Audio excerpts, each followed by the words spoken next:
kay Gobernador Poncio Pilato. Ang ibig ko'y magpakita ka ng milagro upang malpigyan at nakamatayan mo. At kung ito'y magagawa mo, Jesus Nazareno, lahat kaming narilito, sasamba at lulod sa iyo, at kikilalanin ka namin, Diyos sa totoo! Bayan, anong ingay ang aking naririnig?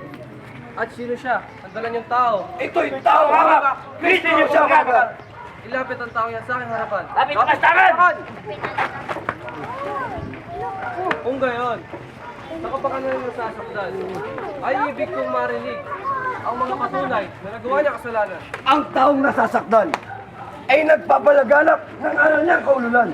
Hindi umano, siya raw ang Mesiyas na nagbuhat pa sa Diyos sa kaitastasan. Nagpapanggap din siyang hari lubos ng kalatang mga Diyos na kapanggugulong tibobos. Madlan tayo ng dok, siya raw ay anak ng Diyos. Ito'y taong hamak. Kristo raw siyang pamagat. Nagpapanggap ng taong lubos. Madlan tayo ng dok, siya raw ay anak ng Diyos. At kaya namin siya dinala. Nang sa harapan mo makita, ugali namin lahat na patayin ang bawat may sala, iutos mo nila. Marami na't makapal. Ang kanyang taong pinangangaralan, pinaniniwalang matibay. Dito sa taong bulahan, hanggang kanyang bayan. Pinalitan yung tao eh. At ang isa pang patibay, nagpapalakad daw siya ng pilay. Bumubuhay ng patay. Nagpapadilat ng bulag. Ito'y kapalalo, lubos, wika-wika paghambog sa mga tao na sunod. Aba siya nagtuturing dati.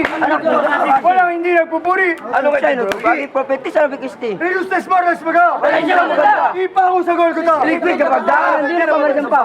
Ano ang aking narinig? Ang hari niya ipapako ko. Wala kaming hari dito, kundi lamang si Tiberio. Hindi ko muna hatulan. At bakit? Ako muna yung magdinig. Hinilayo na rin. Tutal niyo pakinggan. Kung may sala ay ating parusahan. At kung wala naman ay ating kalagan. Opo, so, kapag hindi mo hinatulan, si Jesus na kamatayan, aalisan ka namin ng posisyon sa tungkulan. Ako'y tantong naiinis. At tuloy namimiyapis. Sampung aking yaring isip na gugulo ang lapis dito sa taong bulisik. Ang tao na sasaktan ay nagpapalaganap ng aral niyang kaululan. Hindi umano.